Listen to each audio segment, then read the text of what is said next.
sharing a reading experience. I took down notes from Why We Make Mistakes by Joseph T. Hallinan, and I'm sharing them with you now. I hope you receive something worthwhile from this. Remember, these are just my notes, not necessarily a report about the book, and might not even be the thoughts or the words of the author. Rather, these notes are what I gleaned or thought about while reading. These notes are what caught my interest because the ideas expanded my knowledge or made me think, reflect, or ponder in some way. This video might inspire you to read what I did. It's my hope that you will search from the best books and gain information and ideas to help you to become a better person. The more you read, the better you'll think. And the better you think, the more you'll be able to face life's challenges successfully. All of us are stricken with biases in the way that we see, remember, and perceive the world around us, and these biases make us prone to commit certain types of errors. We're all biased. We just don't know that we're biased. We learn so little from experience because we often blame the wrong cause.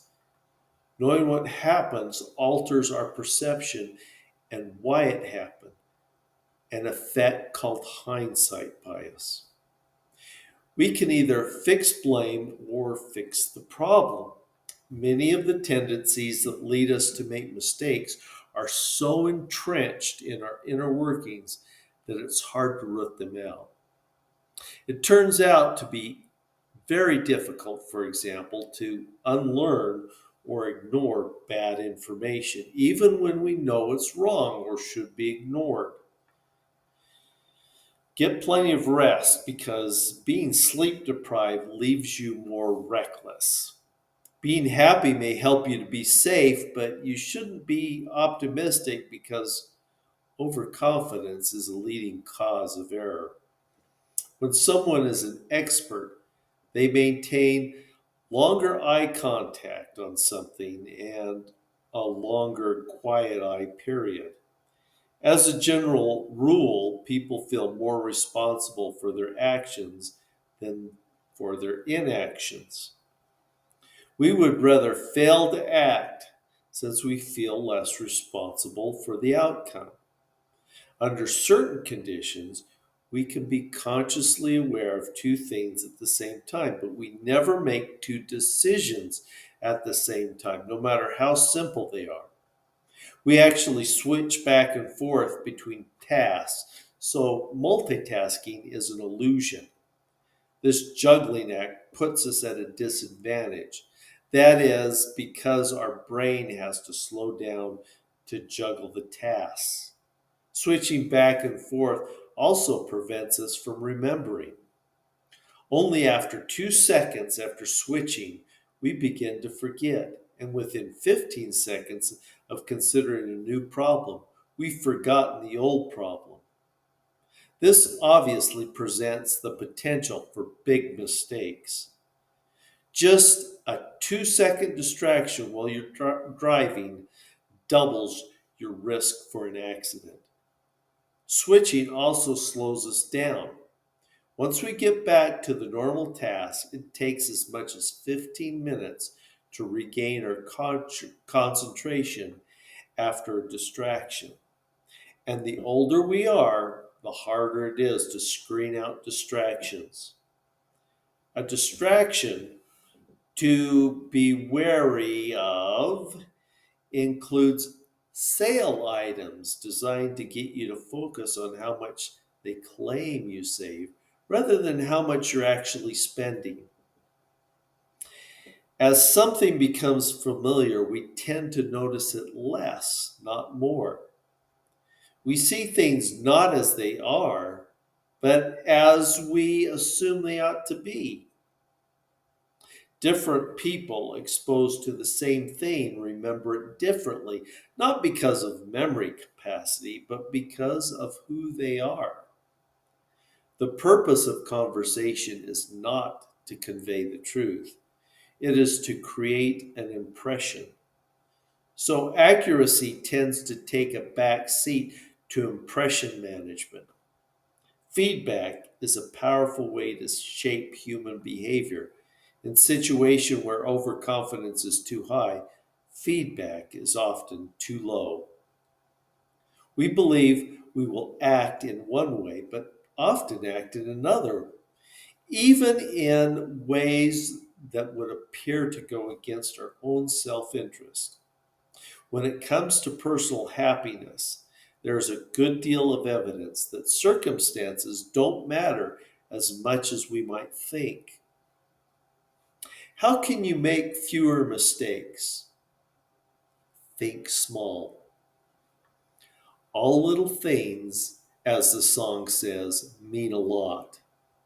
Our decisions, even ones on life and death, can be swayed not only by the options present, but by the way they are presented.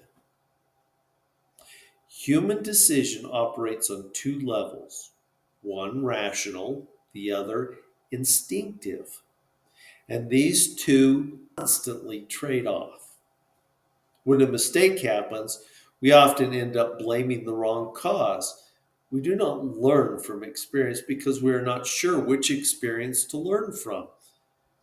We do not tolerate mistakes because we believe mistakes are a reflection of our intelligence, and as a result, we avoid learning from our mistake.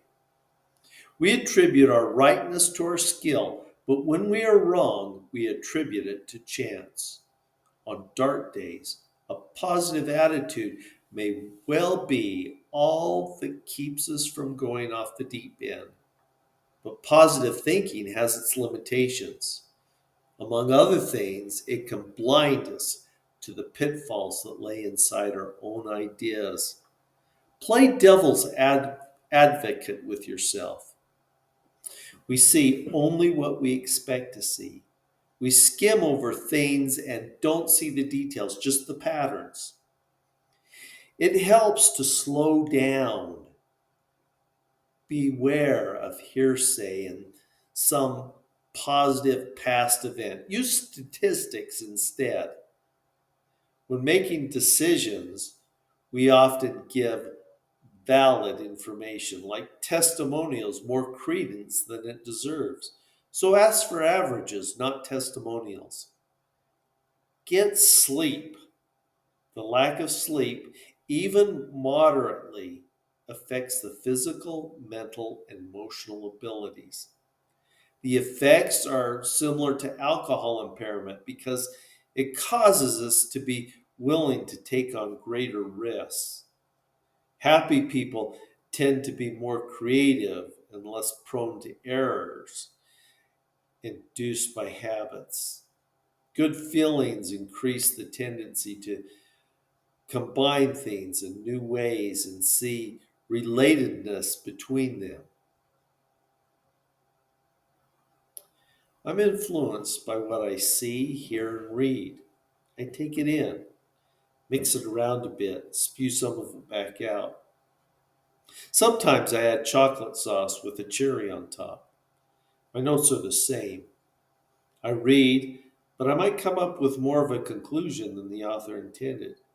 It's my suggestion that if you find this material interesting, you read it for yourself to see if you focus in on the same things. My bet is that you'll see something slightly, if not altogether, different. I wish you the best in your happy readings. Thank you for joining me. Until next time, aloha.